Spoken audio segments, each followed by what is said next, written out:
கர்த்தராகிய இயேசு கிறிஸ்துவின் நாமத்தினாலே உங்கள் யாவரையும் வாழ்த்துகிறேன். நாம் இன்றைக்கு தியானிக்கும் வசனம் எபிரேயர் 11:38 விசுவாசத்தினாலே நீதிமான் பிழைப்பான், பின்வாங்கி போவானே ஆனால் அவன் மேல் என் ஆத்துமா பிரியமாயிராது என்கிறார். இந்த வசனத்தில் நீதிமான் என்பது விசுவாசத்தினால் நீதிமான் பிழைப்பான் என்று சொல்லப்படுகிறது. நீதிமான் என்று சொல்வது ஒரு பாவம் நிறைந்த மனிதனே அல்ல, இல்லை பாவம் இல்லாத பரிசுத்தமாய் வாழ்கிற மனிதனே அல்ல.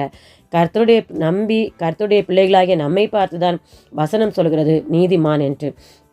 நாம் இன்னைக்கு வாழ்கிற வாழ்க்கையில் நான் என்னுடைய திறமை, என்னுடைய சூழ்நிலைகள், என்னுடைய அந்தஸ்து, அதனால நான் நல்லா இருக்கிறேன் அப்படின்னு நம்ம விசுவாசிக்கக்கூடாது, நினைக்கவும் கூடாது.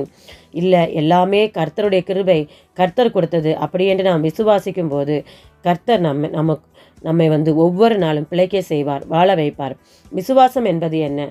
காணாததை, நம்மால் நம்ப முடியாததை, நம்மால் உணர முடியாததை நாம் கர்த்தர் செய்வார் என்று ஒரு நம்புவது தான். அதாவது கடினமான சூழ்நிலையிலும் தேவன் நம்மை பார்த்து கொள்வார், அவர் மாற்றுவார். தாமதமாக இருந்தாலும் கர்த்தர் நிச்சயமாய் பதில் தருவார், இப்படி என்று நாம் நம்புவது தான் விசுவாசமாக இருக்கிறது.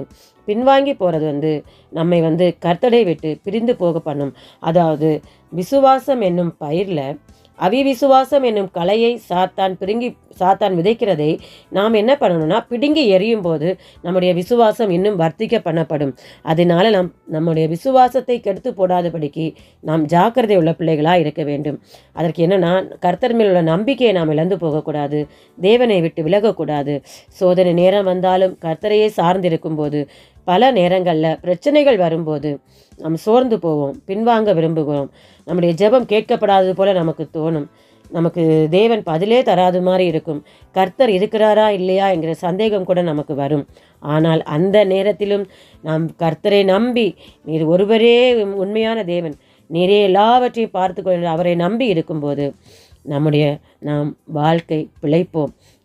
அதாவது நம்ம பின்மாற்றி போனோன்னா நம்முடைய ஆத்துமாவில் கர்த்தருடைய ஆத்துமா பிரியமாக இருக்காதான். கர்த்தர் நம்மை நேசிக்கிறவர். அவர் நம்மேல் நேசமாக இருக்கணும்னா நம்முடைய விசுவாசத்திலே நாம் உறுதியாக இருக்க வேண்டும், விசுவாசத்திலே கடைசி வரைக்கும் நிலைத்திருக்க வேண்டும். எந்த சூழ்நிலையாக இருந்தாலும் நான் தேவனை விட்டு விலக மாட்டேன், என் தேவன் எனக்காக சிலுவையிலே யாவையும் செய்து முடித்து விட்டார், அதனால நான் திடன் கொண்டு இருப்பேன் என்று விசுவாசித்து இருக்க வேண்டும்.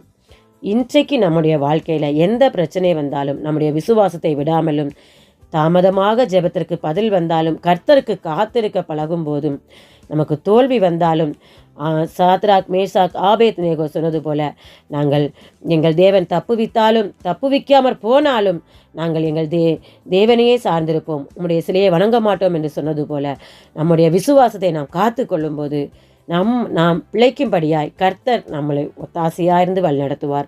நாம் ஜெபிப்போமா?